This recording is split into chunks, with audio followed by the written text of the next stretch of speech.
photographique que j'ai enfin sur les femmes sportives entre 2004 et aujourd'hui. Et je vais vous expliquer quelque chose.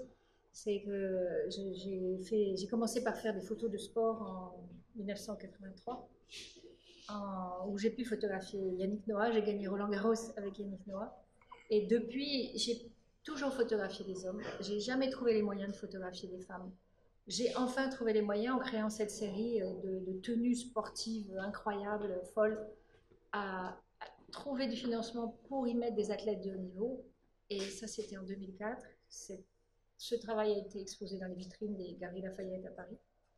Et après, j'ai comme gagné une bataille qui m'a permis de continuer à photographier le sport au féminin et de montrer la qualité du sport féminin, les athlètes, la beauté des femmes, leur singularité et tout le respect que j'ai pour le sport en général.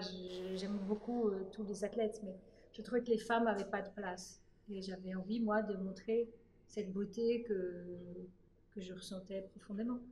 Alors, pour les personnes qui viendront à Bazas voir l'exposition de Catherine Cabrol, et qui pourront donc du coup voir en même temps le baby-foot mixte, leur raconter qu'est-ce que c'est que cette histoire de baby-foot mixte, qu'est-ce qu'il a de si exceptionnel. Eh bien, pour la Coupe du Monde 2019 en France, j'ai eu envie de participer à ma façon. Alors, je ne pouvais pas jouer, hein. C'était trop tard pour moi. Je me suis dit quel événement je pourrais faire pour accompagner et créer de la dynamique autour. Et là, je me suis rendu compte que ça faisait presque 100 ans que les baby-foot Bonzini existaient. Donc, c'est une société française. Et qu'il n'y avait pas de footballeuse. La figurine fille n'existait pas.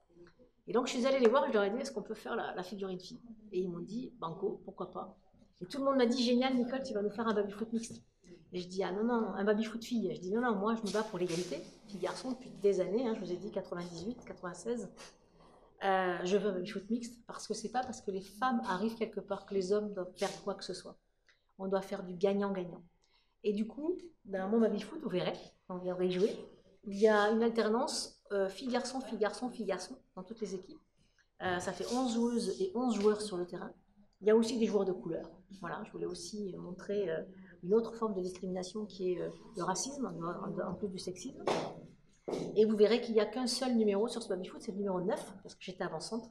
Et donc, il n'y a qu'une seule figurine qui porte le numéro 9, pour moi, pour que je sache. Et puis, pour maintenant, les gens qui viendront voir l'exposition sauront que c'est le numéro de Nicolas Barre.